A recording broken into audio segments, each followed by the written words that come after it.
My boss refused to reimburse me $5,000 for a work trip, so I stranded him in a foreign country with no flight home.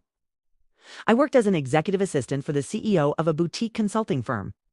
My boss, Julian, was the type of guy who flew first class while denying raises to the staff. Part of my job was booking his travel and, occasionally, paying for urgent expenses on my personal card, when the corporate card hit its limit with the promise of immediate reimbursement.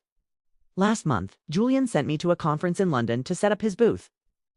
The corporate card was maxed out again, so he told me, just put the hotel and the booth fees on your card.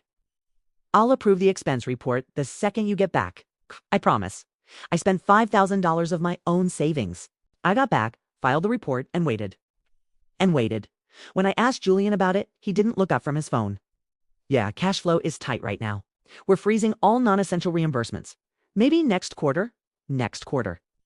I asked Julian, that's my rent and car payment. You promised. Stop whining, he snapped. Be a team player. If you don't like it, there's the door.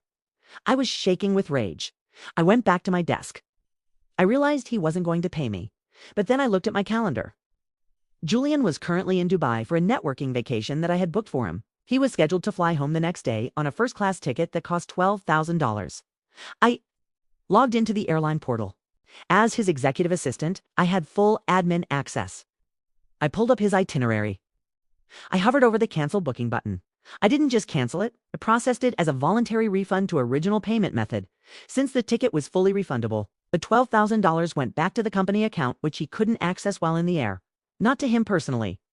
Then, I went into the company travel profile and scrambled his password. I packed my box, left my badge on the desk, and walked out. The next morning, I was enjoying a coffee when my phone started buzzing. It was Julian. I let it ring. Then came the texts. Where's my flight? I'm at the airport. They say I have no ticket. My card is declined. Fix this. See, Julian had maxed out his personal cards in Dubai on luxury shopping, banking on that first-class flight to get him home. He was stuck at the airport in the Middle East with no ticket, no available credit, and no assistant to save him. He had to call his wife to beg for a ticket. She bought him a seat, an economy middle seat, back row on a flight with 2 layovers. It took him 34 hours to get home. When he finally landed, he found my resignation letter and a lawsuit from the Department of Labor for unpaid wages and expenses. He ended up paying me the $5,000 plus legal fees and damages. He tried to badmouth me to other firms, but I had kept the emails where he admitted to freezing the reimbursement. Julian learned that you never screw over the person who holds your itinerary. If you love seeing a bad boss get grounded, like and subscribe.